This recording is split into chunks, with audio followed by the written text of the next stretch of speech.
Gavin Richardson, Head of Sales here at Mortgages for Business, and I'm with Charlie London, one of our senior consultants here at Mortgages for Business. And today we're just going to pick up where we left off and carry on to part two of our vlog on limited company buy-to-lets. Yep, good. Okay, so I think where we left off we were talking about the process and how it works, and different rates and opportunities, but one thing we didn't really cover was, does it take longer, I suppose, to actually get a limited company application through to completion than a normal standard buy-to-let?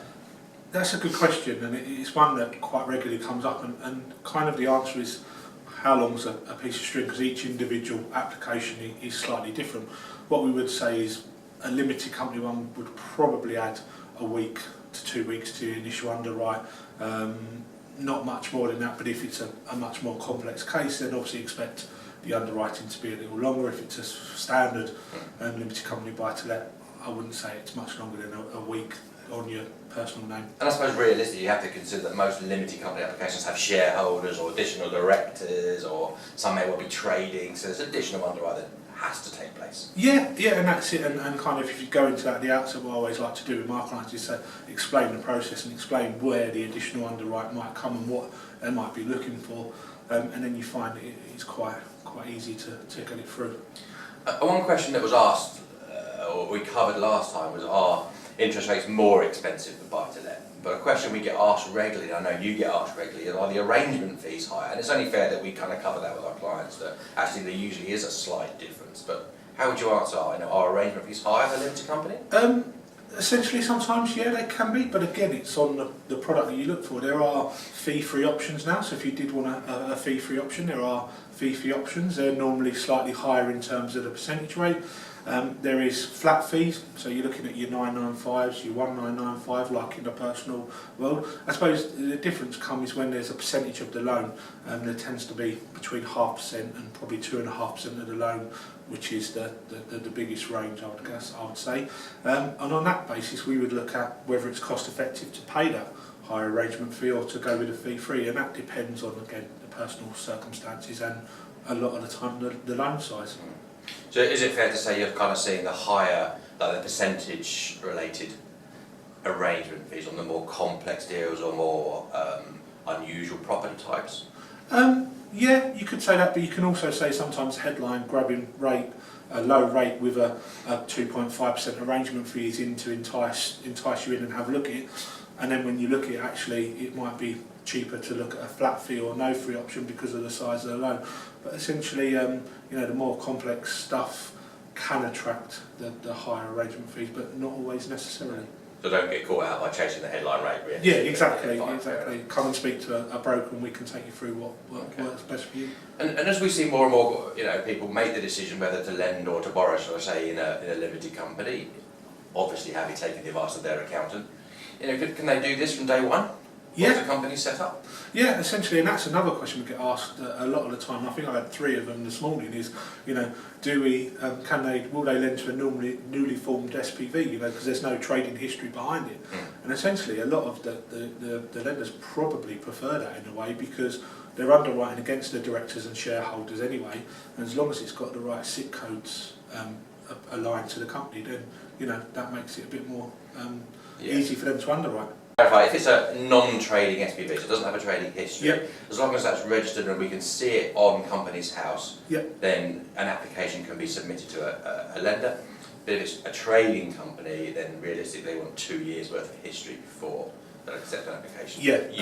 Usually, realistically, if you set up a special purpose vehicle or SPV from day one, it's on company's house, we've got the registration number, the SIC codes, the right SIC codes are on there, we can go straight away from day one. However, if you're putting it into, say, your IT consultancy, your trading business, something along those lines, you're going to need about roughly 2 years of trading history from it. Yeah, fine.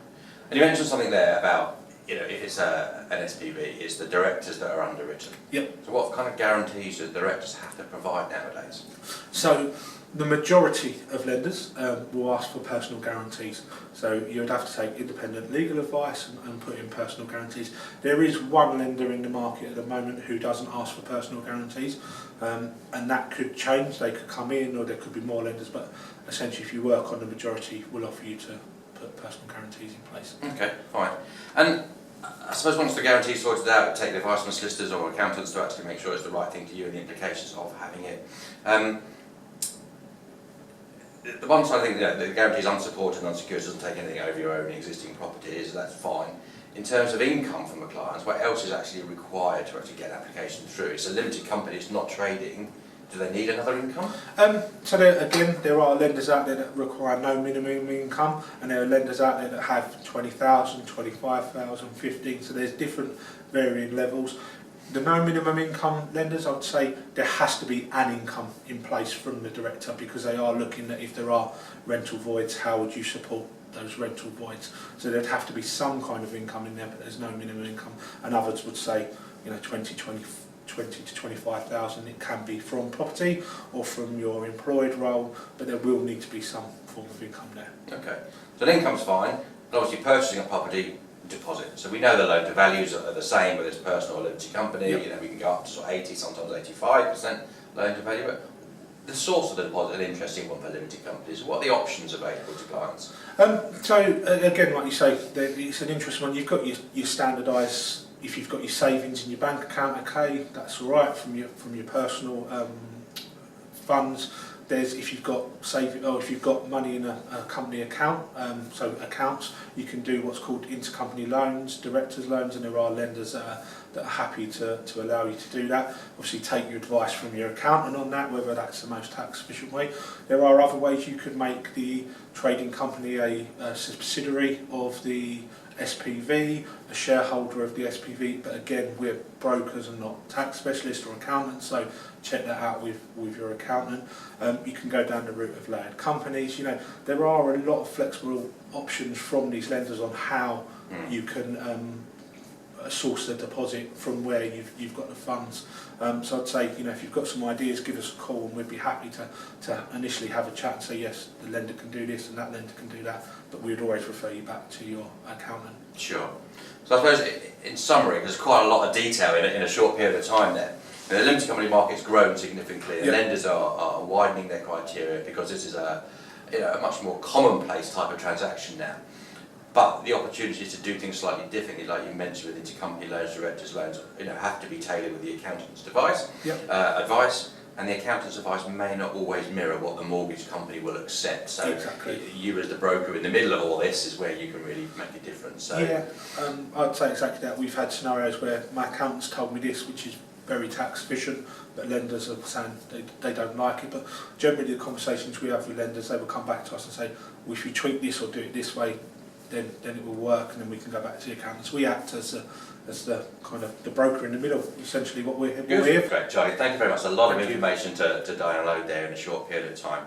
And I'm sure our clients will have a number of questions following that. So please feel free to contact us on 0345 345 6788 or visit our website at mortgagesforbusiness.co.uk. Again, thank you very much, Charlie. Thank you.